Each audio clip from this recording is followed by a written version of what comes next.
This version is ideal for a 5 to 6 minute YouTube video, with emotional depth, character arcs, challenges, and a strong inspirational ending. The cafeteria roared with teenage noise. Laughter, clanging trays, and the occasional soda spill filled the air.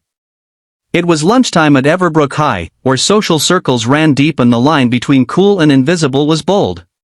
Emily Carter sat with her small group of friends, trying to tune out the world.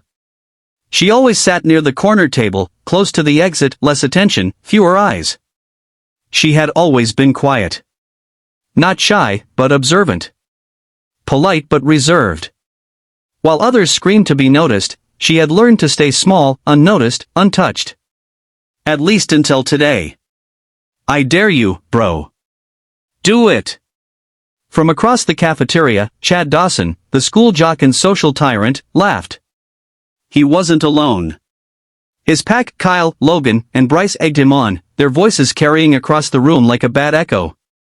Chad was the kind of guy who had coasted on good looks and daddy's money, used to getting his way, used to breaking people without consequence. Emily had once been the subject of their jokes, but they had moved on until now. Today, she was a bet. A dare. A joke. She thinks she's better than us, Chad sneered. Always looking away. Acting like she's too good. He cracked his knuckles and marched across the cafeteria. Emily sensed it before it happened. That eerie silence that falls when someone walks too close behind you. She turned, just slightly, her body tensing as she heard the footsteps, too loud, too fast. And then rip. Her shirt tore clean down the back. The fabric split open like paper. Her bra strap exposed, her spine tingling with cold air and white-hot humiliation. Half the cafeteria gasped. A few phones raised, flashes clicked. And then came the worst part, the laughter. Loud. Brutal. Mocking. Chad stood behind her, grinning. Oops, he said, holding the torn piece of fabric like a trophy. Time froze. Emily couldn't move. Her friends sat stunned. Even the teachers on lunch duty were too far to help in time. But then something snapped in her. She stood up slowly. Her eyes locked on Chad's smug face. She didn't cry. She didn't scream. She didn't even hesitate. Her fist curled instinctively. And before anyone could blink, crack. Her knuckles collided with his nose. Chad stumbled back, shrieking. Blood gushed from his face like a faucet. His scream echoed through the cafeteria, his hands clutching his face, horror replacing arrogance. The laughter stopped. Everyone stared. And then one clap. Then another. And then the entire room erupted in cheers. Emily stood motionless, her chest heaving, her eyes wet, not from shame, but from release. The school went into lockdown mode. Emily was escorted to the office. Chad was rushed to the nurse. The incident spread like wildfire across social media. Within minutes, #Emily Carter was trending locally. In the principal's office, she sat trembling. Not out of fear, but from adrenaline. Principal Harris sat across from her, unusually quiet. I watched the video, he finally said, sighing. I saw what he did. You reacted.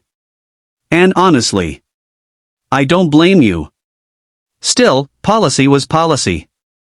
Emily was suspended for 3 days. Not expelled. Not punished severely. Just paused. The hardest part was going home. Her mom, Rachel Carter, cried. Not because Emily had hit someone, but because her baby girl had been humiliated. Her dad, Michael, stood silent for a long time.